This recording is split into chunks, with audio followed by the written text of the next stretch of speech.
Pintu teater 1 telah dibuka.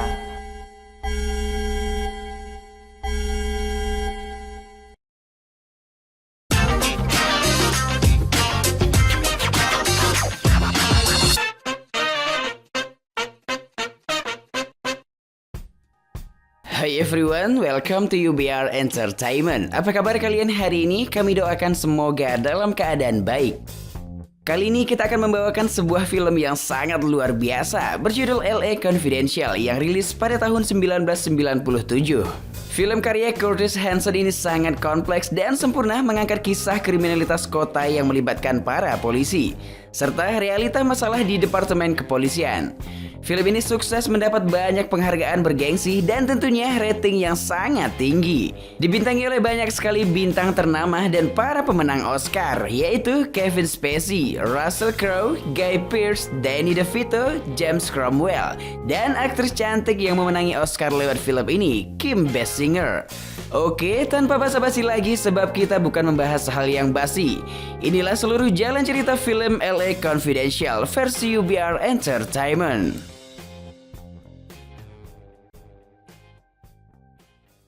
Film dimulai dengan menampilkan keindahan kota Los Angeles di tahun 1952 yang semakin maju dan hiruk-pikuk kriminalitas kota itu. Seorang wartawan sedang menuliskan segala kejahatan yang terjadi. Ia adalah Sid, seorang wartawan dari majalah Kitty Hush Hush. Ia menuliskan tentang pemimpin mafia kriminal paling berbahaya di Los Angeles, yaitu Mickey Calhoun, yang kini telah ditangkap. Kemudian kita diperkenalkan pada 3 polisi berbeda karakter yang merupakan tokoh utama dalam film ini. Yang pertama ada petugas polisi White yang merupakan polisi baik pada umumnya. Ia menjalankan tugasnya menjaga keamanan dengan baik dan punya rasa kepedulian yang tinggi meski sifatnya mudah panas. Yang kedua ada Sersan Exley, polisi idealis yang lebih mengedepankan reputasi dan jabatan. Ia tak peduli pada nilai kesatuan dan tak menerima sogok. Yang penting tugasnya selesai dengan baik dan ia naik pangkat. Dan yang ketiga ada Vincent, sersan polisi bagian narkotika yang lebih mementingkan ketenaran. Ia selalu bekerja sama dengan wartawan Sid saat mau menciduk penjahat. Namun ia lebih sering menangkap para artis yang terjebak narkoba agar ketenaran itu semakin ia dapatkan. Sampai-sampai Vincent dijuluki sebagai polisi Hollywood. Ia juga punya acara televisinya sendiri. Oh, wow. Di malam Natal tahun 1952 itu, White sedang bertugas bersama rekannya Stansland saat sedang mengecek tahanan yang bebas bersyarat. Ia melihatnya sedang melakukan KDRT. White yang mudah emosi dan tidak menyukai KDRT langsung memukuli tahanan itu dan membuatnya kembali masuk penjara. White dan Stansland lalu pergi ke toko minuman, membeli beberapa alkohol untuk pesta Natal di kantor polisi. White bertemu dengan seorang wanita cantik di toko itu bernama Lynn. Lynn dengan mudahnya mengenali bahwa White adalah seorang polisi. That obvious, huh? It's practically stamped on your forehead. Meninggalkan toko, White melihat seorang wanita muda yang wajahnya memar dan diperban, duduk di kursi belakang mobil bersama seorang pria.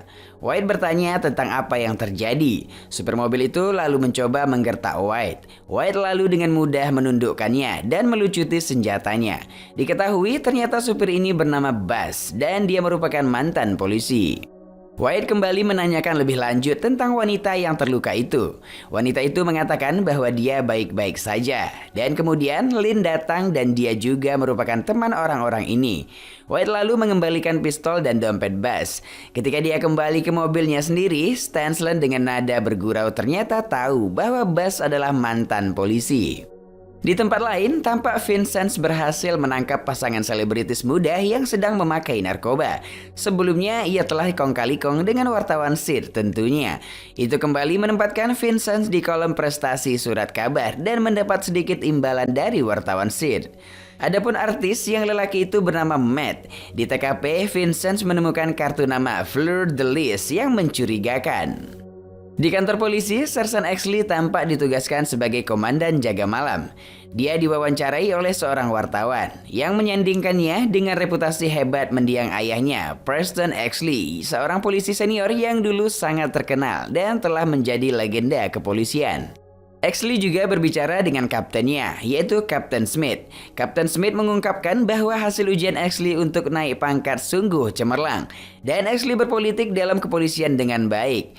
Tapi ia mengetahui bahwa Exley bukanlah tipe polisi yang setia kawan, sehingga ia memperingatinya untuk tidak masuk dalam biro detektif. Kapten Smith juga menyuruh Exley untuk melepaskan kaca matanya.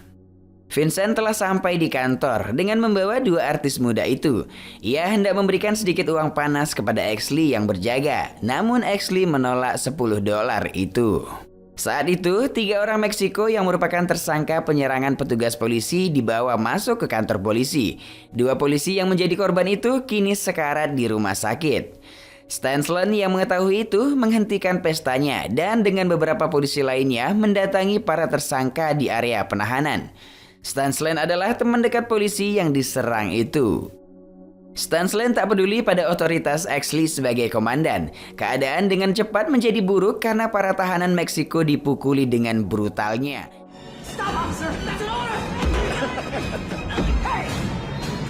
Exley pun dikunci polisi lain di ruangan isolasi ketika dia semakin mencoba menghentikan kejadian itu. White mencoba menarik Stensland dan menenangkannya, namun salah seorang tersangka malah menghinanya dan membuat ia juga ikut menghajar.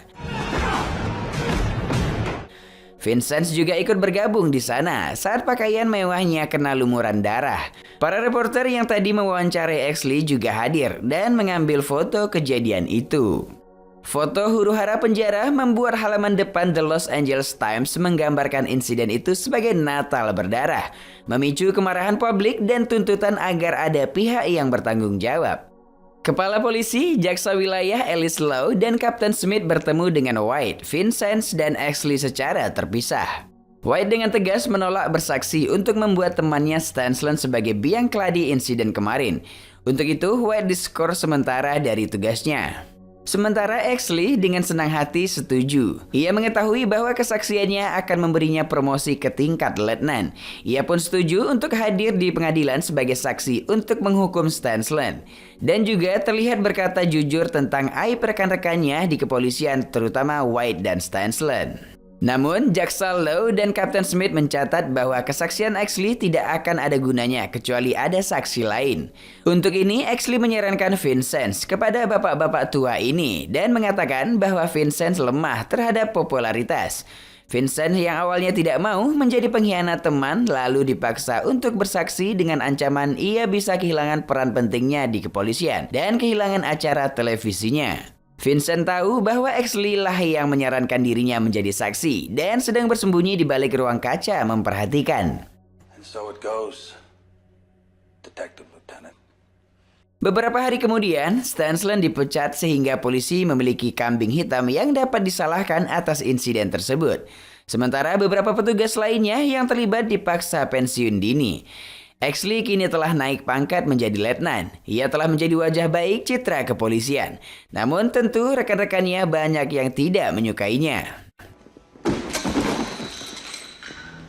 Sorry about that, Lieutenant. Cerita berlanjut. White dicabut dari skorsing dan kembali bertugas. Ia setuju membantu Kapten Smith dan beberapa polisi lain dalam sebuah proyek baru di mana mereka mencegat mafia kriminal yang berniat pindah ke Los Angeles dan mengambil alih bisnis narkotika. Para tersangka dibawa ke sebuah motel terpencil. White menjalankan tugasnya mengancam mereka untuk meninggalkan kota. Sementara ini, beberapa mantan letnan polisi yang diam-diam juga menjadi gembong narkoba. Dihabisi dengan cara ditembak. Media kemudian berspekulasi ini adalah sebuah perebutan kekuasaan mafia narkoba.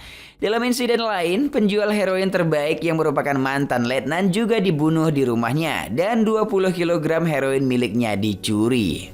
Vincent kini ditugaskan untuk memutus lingkaran prostitusi di sekitar kota.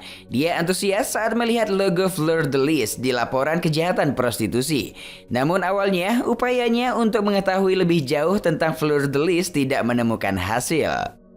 Pada malam pertamanya sebagai letnan, saat itu pukul 2 dini hari, Exley mendapat telepon telah terjadi pembunuhan di kedai kopi Night Owl, tempat nongkrong polisi biasanya.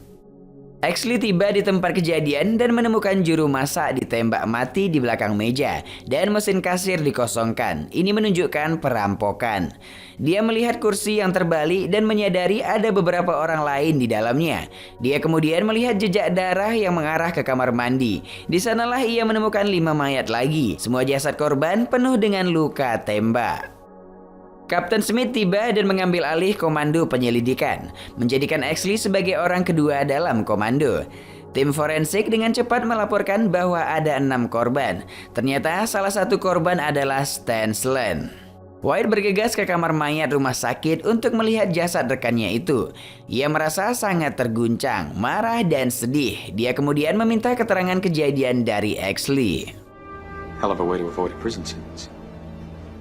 Mereka juga mendapatkan identitas korban lain, yaitu Susan. Hal itu diidentifikasi oleh ibunya langsung. Namun sang ibu mengatakan bahwa sedikit banyak ada perubahan pada wajah Susan.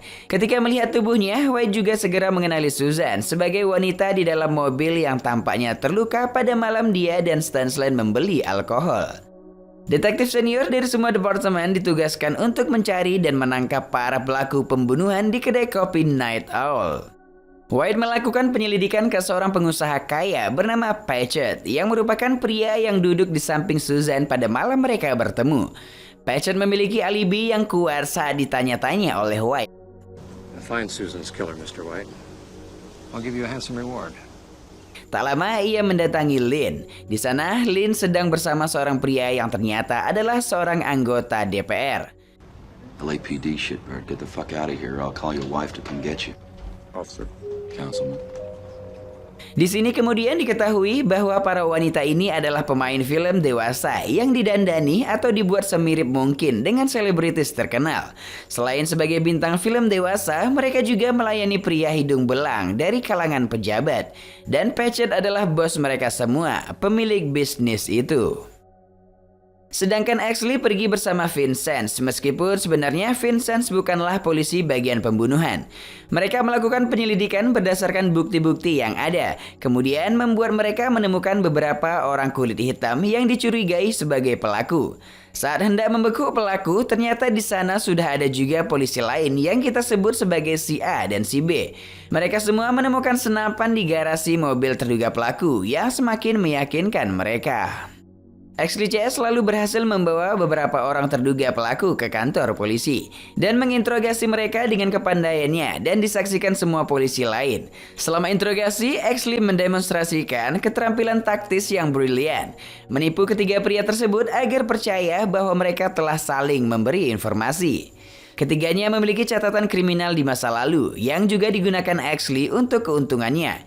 Namun di sini sebelum keterangan tentang keterlibatan mereka di kedai kopi Night Owl didapatkan, mereka malah secara tidak sengaja membocorkan informasi bahwa mereka sedang menyekap seorang gadis. White yang tak sabaran mendengar itu langsung masuk menginterogasi pelaku dan kemudian menemukan informasi di mana gadis itu disekap. Semua polisi memastikan gadis ini salah satu korban lainnya yang selamat pada malam kejadian. White, Exley, Kapten Smith lalu bergegas ke rumah pelaku. White yang pertama menyelinap masuk, melihat gadis yang disekap dalam keadaan yang mengenaskan tapi masih hidup, dan dengan sifat temperamennya langsung menembak pelaku. Membalaskan dendam kematian Stan Sloan, ia kemudian membuat seolah-olah itu adalah upaya melindungi dirinya. Ketika korban dibawa dengan ambulans, Exley mencoba mendapatkan keterangan dari korban tentang dirinya dan pelaku. Namun White tampak marah karena Exley tidak melihat situasi dan kondisi. White dan Exley sempat cekcok sebab Exley tak yakin pelaku itu punya pistol kala kematiannya. Namun White mengatakan itu adalah keadilan untuk pelaku. Exley lalu dengan santainya mengatakan bahwa Stan Sloan pantas mendapatkan apa yang terjadi. Mendengar hal itu, White menjadi sangat marah dan hendak menyerang Exley, namun dihentikan oleh polisi lain. Ketika Exley sampai di kantor, ia mendapati bahwa semua terduga pelaku tadi sudah melarikan diri dari kantor polisi. Exley lalu bergegas pergi dengan si A untuk menangkap mereka di tempat persembunyian mereka. Sesampainya di sana, terjadilah baku tembak sampai akhirnya semua pelaku beserta si A tewas. Exley yang tak menyangka dirinya akan menghabisi para terduga pelaku disambut sebagai pahlawan di kantor polisi. Dipuji-puji oleh polisi lain seolah-olah dia telah menghasilkan keadilan. Dengan kasus ditutup, Exley diberi penghargaan tertinggi departemen, Medal of Valor, untuk keberanian dalam menjalankan tugas dan mendapatkan rasa hormat dari detektif lain di departemen yang sebelumnya membencinya. Vincent kembali pada acara televisinya. Sementara itu, Patchett memulai proyek bisnisnya memeras anggota DPR yang kemarin agar menyetujui proyek tersebut dengan ancaman foto-foto skandalnya dengan Lynn. White dan Lynn kini juga telah saling jatuh cinta. Terungkap juga bahwa sikap keras White adalah dari kisah masa kecilnya di mana sang ayah sering memukuli ibunya. Dan itu juga yang membuat dia tidak menyukai KDRT. Suatu hari saat menghadiri program televisi di belakang layar, Vincent didekati oleh wartawan Sid untuk mengajaknya bekerja sama lagi. Kali ini untuk menjebak Jaksa Law dalam skema pemerasan. Jaksa Law yang seorang guy akan mereka buat berkenalan dengan Matt, artis tampan yang dulu pernah ditangkap Vincent. Lalu ketika Jaksa Law sedang berduaan di kamar dengan Matt, dia akan diciduk oleh Vincent dan mereka akan memerasnya. Di sini Jack diberi $50. Matt sempat berbicara kecil dengan Vincent, dan Vincent lalu mengetahui tentang Fleur de Lis, yaitu bisnis bintang film dewasa, yang artisnya didandani menjadi mirip bintang film untuk melayani pejabat, bisnis milik Patchett.